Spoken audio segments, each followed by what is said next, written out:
সম্মানিত খামারিবৃন্দ, আমরা স্ক্রিনে যে গাভীটি দেখতে পাচ্ছি, এই গাভীটি প্রকৃতপক্ষে তার জীবনের শেষ প্রান্তে।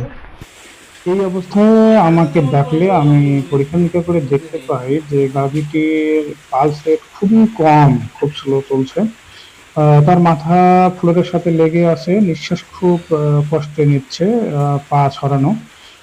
তার ডিহাইড্রেশন কিংবা রুমের মুভমেন্ট আছে কিনা এটা পরীক্ষা করার জন্য দেখতে পারি যে রুমের মুভমেন্ট একদমই নেই, এবং তার তাপমাত্রা কমার এটা একটা প্রকৃত কারণ। খামারির সাথে কথা বলে জানা যায় একদিন আগে গ্রাম্য প্র্যাকটিশনার সে গাভীটিকে স্যালাইনের মাধ্যমে ক্যালসিয়াম অন্যান্য ওষুধ দিলেও সেটা ফলপ্রসূ একটা ফিডব্যাক আসে না। তো এই অবস্থায় আসলে আসলে আমাদেরও সেরকম একটা করার কিছুই থাকে না। সুতরাং আপনারা যারা আছেন সচেতন হন। এরকম পরিস্থিতি আসার পূর্বেই আপনারা ভালো পদক্ষেপ গ্রহণ করুন। সবাই সুস্থ থাকুন, ভালো থাকুন, সবার গবাদি পশু সুস্থ